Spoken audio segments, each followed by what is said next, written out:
बंधुगण केबे भाबिछंती कि आमर आजिकालीर आधुनिक जीवनरे फोन नाही, कंप्यूटर नाही, व्यस्त सूची नाही, पूरा प्रकृति सहित मिसी रही बंचिबा केमिति लागिबो।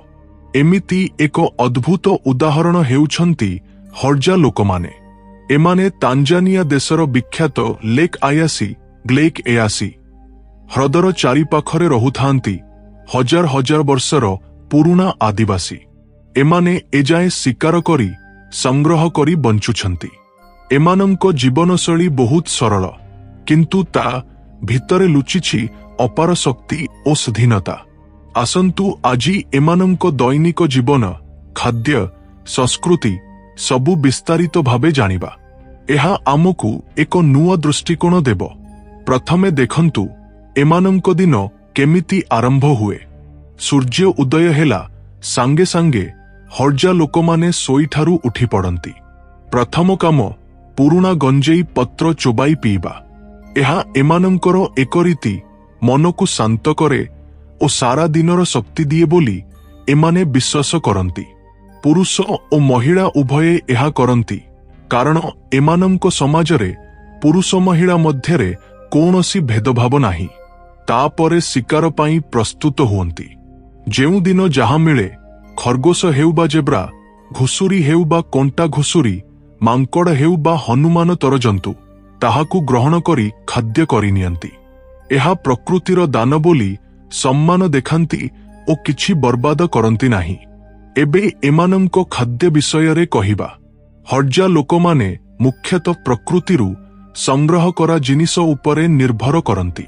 महु, माटीगंडी, नाना प्रकारर फल एगुड़िक एमानंको नीतिदिनिया खाद्यर मुख्य अंश। किंतु मांस खाइबा एमानंकु बहुत पसंद।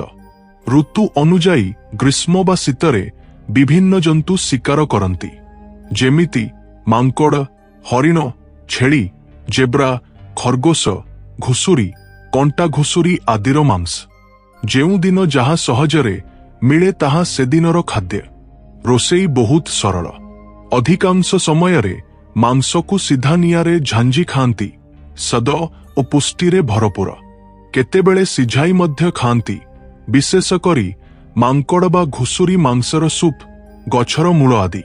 एमिति खाइले दरकारी शक्ति और स्वास्थ्य दुहे मिले। एमानंको सामाजिक जीवन देखिले आमे आश्चर्य होइजिबा। हर्जा समाजरे जणे पुरुष एकाथरे 10 जन स्त्री रखिपारे, किंतु एहा शक्ति बा धन देखाइबा पाई नुहे। प्रकृतरे महिला मानंको उपरे पूरा दायित्व नेई समस्ते एक टीम भली काम करिबा। जेमिति जणे शिकारकु गले बाकी माने खाद्य प्रस्तुत करंती, पिलामानंकु देखंती, घर संभाळंती। एहा एमानंको समाजरे ऐक्य बढ़ाए। जीवनर लक्ष्य बहुत सरल। सूर्य उदय सहित उठी गंजेई पी सारा दिन शिकार करी खाई रातिरे सोइबा। अधिक संपत्ति बा संपद चाहंती नाही। प्रकृति जहा देइछि तारे सुखी। आमर जीवन सहित तुलना कले एहा सरलतार मूल्य शिखाए। शिकार करिबा हर्जा लोकमानंको पाई एक अद्भुत कला भली। एहा एमानंको जीवनशैलीर मुख्य अंश। आधुनिक अस्त्र एमाने केबे व्यवहार करंती नाही, केवल पुरुणा तीरधनु सहित शिकार करंती। एहा एमानंको पारंपरिक भंग और प्रकृतिर सहजता प्रतिफलित करे। प्रतिदिन प्रथमे तीर और धनुकु जत्नरे देखंती। जदि कौनसी तीर बेंगा होई जाए तेबे नियारे घरम करी दांतरे चेपी सीधा करिनियंती। एहा एमानंको कौशल और ध्यान देखाए। एही काम साधारणतः पुरुष माने करंती, किंतु महिला माने मध्य शिकाररे समान भाग नियंती। एहा एमानंको समाजरे लिंग समानता देखाए। शिकारकु बाहरिबा पूर्वरु समस्ते गोटिए जागारे गोल होई बसी विशेष गंजेई पियंती। एहा मनकु एकाग्र करी लक्ष्यकु निखुंज करे बोली एमाने दृढ़ विश्वास करंती। तेणु ठीक समयरे अधिक मात्रारे पियंती। तापरे समस्ते गोष्ठीरे शिकारकु जांती। एहा एमानंको गोष्ठी समन्वय और सहयोग देखाए। समस्ते तीर माड़ारे निपुण। जेकोनसी जंतु देखागले समस्ते एकाथरे तीर मारंती। जणे भूल कले ବାକିମାନେ ଠିକ୍ ମାରି ଜନ୍ତୁଟାକୁ ପଳାଇବାକୁ ଦିଅନ୍ତି ନାହିଁ। ଏହା ଏମାନଙ୍କ ଶିକାର ରଣନୀତି ଓ ଗୋଷ୍ଠୀ ଶକ୍ତିକୁ ହାଇଲାଇଟ୍ କରେ। ଶିକାର ସଫଳ ହେଲେ ପ୍ରଥମେ ଜନ୍ତୁଟାକୁ ଝାଞ୍ଜିବା ପାଇଁ ଠିକ୍ ଜାଗା ଖୋଜନ୍ତି। ସେଠାରେ କିଛି ମାଂସ ନିଆଁରେ ଝାଞ୍ଜି ଖାଆନ୍ତି। ବାକିଟା ପରିବାର ଓ ଗାଁ ଲୋକଙ୍କ ପାଇଁ ଆଣନ୍ତି। ଏହା ଭାଗିଦାରୀ ଓ ଐକ୍ୟର ସ୍ପଷ୍ଟ ଚିତ୍ରଣ। ଏହା ଏମାନଙ୍କ ସାଂସ୍କୃତିକ ମୂଲ୍ୟବୋଧକୁ ଆହୁରି ମଜବୁତ କରେ। ହର୍ଜା ଲୋକମାନଙ୍କ ବାସସ୍ଥାନ ମଧ୍ୟ ବହୁତ ରୋଚକ ଓ ସରଳ। ପାରମ୍ପରିକ ଭାବେ 20ରୁ 25 ଜଣ ବିଶିଷ୍ଟ ଛୋଟ ଗୋଷ୍ଠୀରେ ବା ଅସ୍ଥାୟୀ ଶିବିରରେ ରହନ୍ତି। ଏହା ଏମାନଙ୍କ ଯାଯାବର ଜୀବନ ଓ ପରିବେଶ ସହିତ ମାନିଯିବାର କ୍ଷମତା ଦେଖାଏ। ଘରଗୁଡ଼ିକ ବହୁତ ସରଳ, ଗଛ, ପତ୍ର, ଘାସ ଓ ଲତା ସହିତ ତିଆରି କରନ୍ତି। ଏହା ପ୍ରକୃତି ସହିତ ମିଶିଯିବା ଓ ସ୍ଥାୟିତ୍ୱ ଦେଖାଏ। ରାତିରେ ଅଧିକ ଥଣ୍ଡା ହେଲେ ଘର ଭିତରେ ନିଆଁ ଜାଳି ଶରୀରକୁ ଗରମ କରନ୍ତି। ଏହା ଏମାନଙ୍କ ବଞ୍ଚିବାର କୌଶଳ। ଶିକାର କରା ଜନ୍ତୁର ଚମଡ଼ାକୁ ଯତ୍ନରେ ରଖି କମ୍ବଳ ବା ବିଛଣା ଭଳି ବ୍ୟବହାର କରନ୍ତି। ଏହା ପୁନର୍ବ୍ୟବହାର ଉପଯୋଗୀ ସମ୍ପଦର ବ୍ୟବହାର ଦେଖାଏ। ଏମିତି ଭାବେ ଏମାନଙ୍କ ଜୀବନ ପୂରାପୂରି ପ୍ରକୃତି ଉପରେ ନିର୍ଭରଶୀଳ। ଆମର ଆଧୁନିକ ଘର ଓ ସୁବିଧା ନଥାଇ ଏମିତି ବଞ୍ଚିବା, ଏହା ଏମାନଙ୍କ ସାହସ, ସରଳତା ଓ ପ୍ରକୃତି ସହିତ ସହଜୀବନକୁ ସ୍ପଷ୍ଟ କରି ଦେଖାଏ। ଆଉ ଏକ ରୋଚକ ବିଷୟ, ହର୍ଜା ଲୋକମାନେ ମହୁ ସଂଗ୍ରହ କରିବାର ଭଙ୍ଗ। ଏମାନେ ମହୁମାଛିର ଚାକ ଖୋଜିବା ପାଇଁ ହନି ଗାଇଡ୍ ନାମକ ଏକ ବିଶେଷ ପକ୍ଷୀର ସାହାଯ୍ୟ ନିଅନ୍ତି। ସେହି ପକ୍ଷୀ ଚାକ ଥିବା ଜାଗାକୁ ଆସି ଏକ ବିଶେଷ ଶବ୍ଦ କରେ।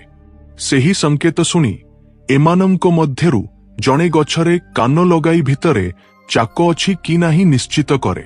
ନିଶ୍ଚିତ ହେଲେ ଆଉ ଜଣେ ନିଆଁ ଜାଳି ଧୂଆଁ ତିଆରି କରେ। ଧୂଆଁରେ ମହୁମାଛି ଡରି ବାହାରି ଆସେ ଓ ଚାକ ନୀରବ ହୋଇଯାଏ। ତାପରେ ବାକିମାନେ ଗଛ କାଟି ମହୁ ବାହାର କରନ୍ତି। ଏହି ପ୍ରଣାଳୀ ଏମାନଙ୍କ ପାଇଁ ଏକ ଅଦ୍ଭୁତ କଳା ହୋଇଗଲା। ଏହା ପ୍ରକୃତି ସହିତ ଏମାନଙ୍କ ଗଭୀର ସମ୍ପର୍କକୁ ସ୍ପଷ୍ଟ କରି ଦେଖାଏ। କାରଣ ଏମାନେ ପକ୍ଷୀ ଓ ଚାରିପାଖର ପରିବେଶ ସହିତ ପୂରା ସମନ୍ୱୟରେ ରହନ୍ତି। କିନ୍ତୁ ହର୍ଜା ଲୋକମାନଙ୍କ ଜୀବନରେ ଚ୍ୟାଲେଞ୍ଜ ମଧ୍ୟ ଅନେକ। ଏମାନେ ରହୁଥିବା ଜାଗାରେ ଅଧିକାଂଶ ସମୟରେ ପାଣି ଶୁଖିଯାଏ। ବିଶେଷ କରି ଗ୍ରୀଷ୍ମରେ ନଦୀ ପୋଖରୀ ପୂରା ଖାଲି ହୋଇଯାଏ। ପାଣି ଅଭାବ ଭୟଙ୍କର ହୋଇଯାଏ। ସେମିତି ସମୟରେ ଏମାନେ ମାଟି ଖୋଳିବା ଆରମ୍ଭ କରନ୍ତି। ଅଳ୍ପ ଗଭୀରକୁ ଖୋଳିଲେ ତଳୁ ଟୋପା ଟୋପା ପାଣି ବାହାରେ। ପ୍ରଥମେ ସେହି ପାଣି ପିଅନ୍ତି, ବାକିଟାକୁ ଯତ୍ନରେ ପରଦିନ ପାଇଁ ଜମା କରି ରଖନ୍ତି। ଏହା ଏମାନଙ୍କ ବଞ୍ଚିବାର ଚତୁରତା ଓ ସମୟ ବୁଝିବାର କ୍ଷମତା ଦେଖାଏ। ଜୀବନର ଲକ୍ଷ୍ୟ ଯେତେ ସରଳ ହେଲା ମଧ୍ୟ ବଞ୍ଚିବା ବହୁତ କଷ୍ଟକର। କାରଣ ଏମାନେ ଆମର ଆଧୁନିକ ଦୁନିଆଠାରୁ ପ୍ରାୟ 100 ବର୍ଷ ପଛରେ। ଟେକ୍ନୋଲୋଜି ଓ ସୁବିଧା ନଥାଇ ପ୍ରକୃତି ସହିତ ନିରନ୍ତର ଲଢ଼ି ବଞ୍ଚୁଛନ୍ତି। ଏହା ଏମାନଙ୍କ ସାହସ, ଅଭିଯୋଜନ କ୍ଷମତାକୁ ହାଇଲାଇଟ୍ କରେ। ବନ୍ଧୁଗଣ, ହର୍ଜା ଲୋକମାନେ ପ୍ରତିବର୍ଷ ଏକ ବିଶେଷ ପର୍ବକୁ ଧୁମଧାମରେ ପାଳନ କରନ୍ତି। ସେହି ପର୍ବରେ ନିଜର ସଂସ୍କୃତିକୁ ବିଶେଷ ଭାବେ ପ୍ରଦର୍ଶନ କରନ୍ତି। ପୁରୁଣା ପାରମ୍ପରିକ ଗୀତ ଗାଆନ୍ତି, ଘୋଲ ବଜାନ୍ତି ଓ ଉତ୍ସାହରେ ନାଚନ୍ତି। ଏହା ଏମାନଙ୍କ ଖୁସି ଓ ଗୋଷ୍ଠୀର ବଡ଼ ଉଦାହରଣ। ଏଭଳି ଉତ୍ସବ ଏମାନଙ୍କ ସାଂସ୍କୃତିକ ଐତିହ୍ୟକୁ ସଂରକ୍ଷଣ କରିବାରେ ସାହାଯ୍ୟ କରେ। ଏଭଳି ସରଳ ଜୀବନଗୁଡ଼ିକ ଆମକୁ ସରଳତା ଭିତରେ ଲୁଚିଥିବା ସୌନ୍ଦର୍ଯ୍ୟ ଓ ଖୁସି ଶିଖାଏ। ଆମର ଆଧୁନିକ ଜୀବନର ଜଟିଳତାଗୁଡ଼ିକୁ ପ୍ରଶ୍ନ କରିବାକୁ ବାଧ୍ୟ କରେ। ଏହି ଭିଡିଓଟା ଆପଣଙ୍କୁ କେମିତି ଲାଗିଲା? କମେଣ୍ଟରେ ଆପଣଙ୍କ ମତାମତ ଓ ଭାବନା ଲେଖନ୍ତୁ। ଆପଣଙ୍କ ଫିଡବ୍ୟାକ୍ ଆମ ପାଇଁ ବହୁତ ଗୁରୁତ୍ୱପୂର୍ଣ୍ଣ। ସବସ୍କ୍ରାଇବ କରନ୍ତୁ, ବେଲ୍ ଆଇକନ୍ ଦବାନ୍ତୁ। ପରବର୍ତ୍ତୀ ଭିଡିଓ ଓ ରୋଚକ କଣ୍ଟେଣ୍ଟ ପାଇଁ ଅପେକ୍ଷା କରନ୍ତୁ। ଆପଣଙ୍କ ସପୋର୍ଟ ହିଁ ଆମର ସବୁଠାରୁ ବଡ଼ ପ୍ରେରଣା।